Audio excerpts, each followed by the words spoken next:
Hi friends, welcome to Rojas cooking. இன்னைக்கு நம்மளோட சேனல்ல கிரேப்ஸ் வச்சு ரொம்பவே டிஃப்ரெண்டான ரொம்ப ஈஸியாக நம்ம வந்து வீட்டிலேயே இந்த மாதிரி செஞ்சுக்கலாம். அப்படி ஒரு ரெசிபி தான் நம்ம இன்னைக்கு செய்ய போகிறோம்.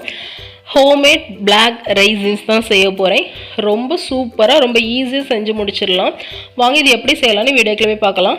அதுக்கு முன்னாடி நீங்கள் நம்மளோட சேனலை சப்ஸ்கிரைப் பண்ணலாம். கண்டிப்பாக சப்ஸ்கிரைப் பண்ணி பக்கத்தில் இருக்க பெல் பட்டனை கண்டிப்பாக கிளிக் பண்ணிக்கோங்க. அப்போ தான் வீடியோ போட்டோன்னே உங்களுக்கு நோட்டிஃபிகேஷன் வரும். இப்போ இது செய்கிறதுக்கு நான் 3 கிலோ கிரேப்ஸ் எடுத்து வச்சுருக்கேன்.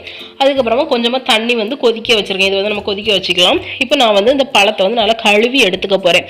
ஆல்ரெடி நான் கிரேப்ஸ் எல்லாத்தையுமே 2 டைம்ஸ் நல்லா வாஷ் பண்ணி எடுத்துட்டேன். இது 3ஆவது தடவை நல்லா வாஷ் பண்ணிக்கிறேன்.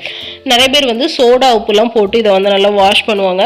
அந்த மாதிரிலாம் நம்ம கழுவணும்னு வேண்டாம். நல்லா தண்ணி நார்மல் வாட்டர் விட்டு நல்லா கழுவி எடுத்துக்கோங்க போதும். இப்போ நான் 3 கிலோ பழத்தையும் கழுவி எடுத்துக்கிறேன். எனக்கு நிறைய தேவைப்படுறதுனால நான் 3 கிலோ எடுத்திருக்கேன். நீங்கள் ½ கேஜி வச்சு 1/2 கிலோ வச்சு கூட நான் இந்த மாதிரி ட்ரை பண்ணிக்கலாம். ஃபஸ்ட்டு கொஞ்சமாக ட்ரை பண்ணி பார்த்துக்கோங்க. நான் இன்றைக்கி எடுத்துருக்கிறது சீட்லெஸ் கிரேப்ஸு. நம்ம சீடு உள்ள கிரேப்ஸ் இருக்கு இல்லையா, அதை வச்சு கூட ட்ரை பண்ணலாம். அதே மாதிரி நீங்கள் green grapes, seedless green grapes இருக்கு இல்லையா, அதை வச்சும் நீங்கள் செஞ்சுக்கலாம். எனக்கு பிளாக் ரைசன்ஸ் தான் இப்போ தேவைப்படுது. அதனால நான் சீட்லெஸ் பிளாக் கிரேப்ஸ் நான் எடுத்திருக்கேன். இப்போ பாருங்கள், நான் நல்லா ஒரு 3 தண்ணி விட்டு நல்லா கழுவி எடுத்துட்டேன்.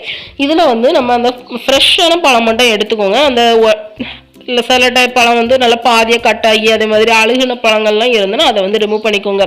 நான் உதிர்ந்த பழம் அப்படின்னு சொல்லி தான் கேட்டு வாங்கினேன். எனக்கு நல்லா ரேட்டு கம்மியாக கிடச்சி. அது இந்த டைமில் கிரேப்ஸ் நல்லா ரேட்டு கம்மியாக இருக்குது. அதனால இந்த டைமில் நீங்கள் செஞ்சு வச்சுக்கலாம். நிறைய நாளைக்கு நல்லாயிருக்கும். இப்போ நான் கழுவின பழம் எல்லாத்தையுமே நம்ம கொதிக்க வச்சுருந்தோடனே தண்ணி அதில் சேர்த்துக்க போகிறேன். நான் நிறைய பழம் எடுத்துட்டதுனால நான் 2 பாத்திரத்துலையே நான் சேர்த்துக்கிறேன். நீங்கள் ஒரு ½ கேஜில் வச்சு செய்கிறீங்க அப்படின்னாக்கி கம்மியாகவே ஒரே பாத்திரத்தில் தண்ணி எடுத்து இந்த மாதிரி சேர்த்துக்கோங்க. இது ஒரு 5 மினிட்ஸ் நீங்கள் கம்மியாக சேர்க்குறீங்க அப்படின்னா ஒரு 5 மினிட்ஸ் நல்லா கொதிச்சா போதும். நான் நிறைய சேர்த்துருக்கிறதுனால ஒரு 7 to 10 மினிட்ஸ் நான் நல்லாவே கொதிக்க வச்சுட்டேன். நம்மளுக்கு அது எப்படி நம்மளுக்கு ரெடி ஆகிடுன்னு தெரியும்னா, அந்த பழங்கள் சில பழம் பார்த்தீங்கன்னா நல்ல கலர் சேஞ்ச் ஆகிருக்கும். அதே மாதிரி சில பழம் எடுத்து பார்த்தீங்கன்னா அந்த பழம் 2 பிளந்துருக்கும், கீரல் விழுந்திருக்கும். அப்போ நம்மளுக்கு அது ரெடி ஆகிடுச்சு. அதாங்க நம்மளுக்கு கரெக்டான கன்சிஸ்டன்சி ரெடி ஆகிடுச்சுன்னு அர்த்தம். இதை பாருங்கள், நல்லா கீரல் விழுந்திருக்குல்ல. இப்போ நம்ம எல்லாத்தையுமே எடுத்துக்கிறேன். நான் பழம் எல்லாத்தையுமே வடிகட்டி வேற ஒரு பாத்திரத்துக்கு மாற்றிக்கிறேன்.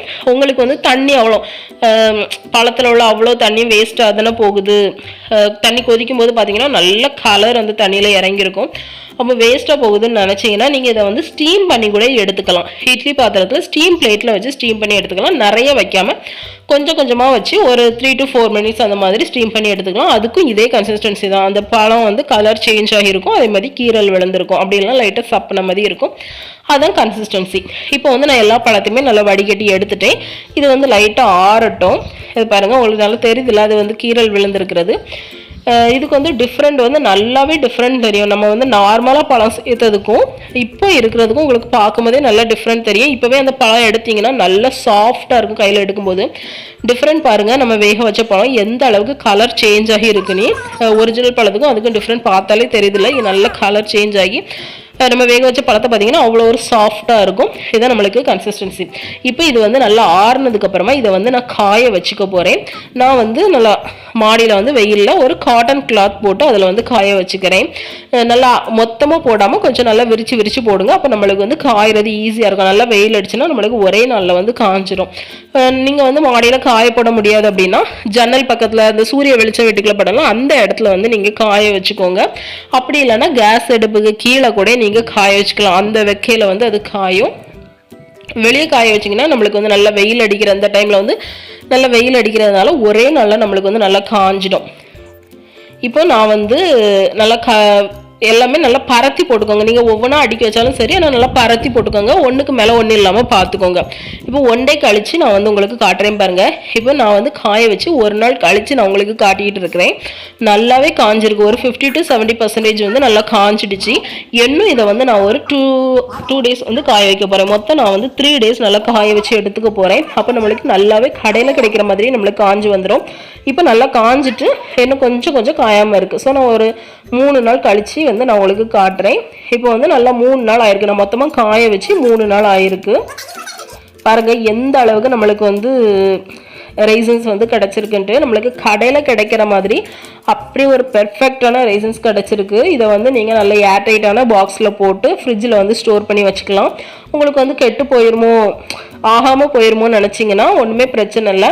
நீங்கள் வந்து மந்த்லி 1 டைம் இதை எடுத்து நல்லா வெயிலில் காய வச்சுட்டு, ஒரு நாள் மட்டும் நல்ல வெயிலில் மந்த்லி 1 டைம் காய வச்சுட்டு மறுபடியும் எடுத்து ஸ்டோர் பண்ணி வச்சுக்கலாம். உங்களுக்கு எவ்வளோ நாள் ஆனாலும் இது வந்து நல்லாவே இருக்கும். நான் வந்து இப்போ அதோட வெயிட் வந்து உங்களுக்கு காட்டுறேன். நான் வந்து ஃபஸ்ட்டு எடுத்தது வந்து 3 kg 3 கிலோ கிரேப்ஸ் வந்து எடுத்திருந்தேன், ஃப்ரெஷ் கிரேப்ஸு. இப்போ எனக்கு அதில் கிடச்சிருக்கிறது வந்து ஒரு 1/2 kg கிடச்சிருக்கு. 3 கிலோவில் வந்து எனக்கு 1/2 kg கிடச்சிருக்கு. 1/2 kgனா ஒரு 480 கிராம் அந்த அளவில் எனக்கு வந்து கிடச்சிருக்கு. நீங்கள் வந்து கம்மியாக போதும் அப்படின்னா ஒரு 1/2 kg ஃப்ரெஷ் கிரேப்ஸ் எடுத்து பண்ணிக்கோங்க. உங்களுக்கு தாராளமாக கம்மியான அளவில் உங்களுக்கு கிடைக்கும். இது வந்து எனக்கு வந்து நிறைய ரெசிபிஸ்க்கு வந்து யூஸ் ஆகும். ப்ளம் கேக்லாம் செய்யும்போது எனக்கு வந்து எங்கள் சைடில் வந்து சீட்லெஸ் ரைசன்ஸ் வந்து கிடைக்கிறது கஷ்டமாக இருக்கிறதுனால நான் இந்த மாதிரி வாங்கி காய வச்சு எடுத்துக்கிட்டேன். ப்ளம் கேக்லாம் நம்மளுக்கு நல்லாவே யூஸ் ஆகும். கிறிஸ்மஸ் டைமில் நம்மளுக்கு சீட்லெஸ் ரைசன்ஸ் கிடைக்கும். ஆனால் மற்ற நாட்களில் கிடைக்கிறது கொஞ்சம் ரேராக இருக்கிறதுனால இந்த மாதிரி இந்த சீசன் டைமில் நீங்கள் இந்த மாதிரி செஞ்சு வச்சுக்கிட்டேன்னா உங்களுக்கு நல்லா ஹெல்ப்ஃபுல்லாக இருக்கும். அதே மாதிரி உங்களுக்கு வந்து இந்த க்ரீன் கிரேப்ஸ் வச்சு கூட இந்த மாதிரி செஞ்சுக்கலாம். அது வந்து நம்ம பாயசத்துக்கு ஸ்வீட்ஸுக்கெலாம் அதை யூஸ் பண்ணிக்கலாம். அதுவுமே இதே மெத்தட் தான், வேறு எந்த ஒரு டிஃப்ரெண்ட்டும் கிடையாது. ரொம்பவே ஈஸியாக வீட்டிலே செஞ்சு யூஸ் பண்ணிக்கோங்க. கண்டிப்பாக ட்ரை பண்ணி பாருங்கள். நீங்களும் இந்த மாதிரி ட்ரை பண்ணி பார்த்தீங்க அப்படின்னா எப்படி வந்திருக்கு அப்படிங்கிற ரிசல்ட்டை எனக்கு வந்து கமெண்ட்டில் சொல்லுங்கள். இந்த வீடியோ உங்களுக்கு பிடிச்சிருக்கும் நம்புறேன். பிடிச்சிருந்து அப்படின்னா லைக் பண்ணுங்கள், ஷேர் பண்ணுங்கள், சப்ஸ்கிரைப் பண்ணுங்கள். அப்படி கண்டிப்பாக பக்கத்தில் இருக்க பெல் பட்டனையும் கிளிக் பண்ணி ஆல் அப்படிங்கிற ஆப்ஷனையும் கொடுத்துக்கோங்க. அப்படியே நம்மளோட FB பேஜ் அதோட லிங்க் வந்து டிஸ்கிரிப்ஷன் பாக்ஸில் கொடுக்குறேன், அதையும் ஃபாலோ பண்ணிக்கோங்க. இன்னொரு இன்ட்ரெஸ்டிங்கான ரெசிபியோட, உங்களுக்கு பிடிச்ச மாதிரியான ஒரு வீடியோவோட, உங்களுக்கு யூஸ்ஃபுல்லாக இருக்கக்கூடிய ஒரு ரெசிபியோட உங்களை மீட் பண்ணுறேன். Bye.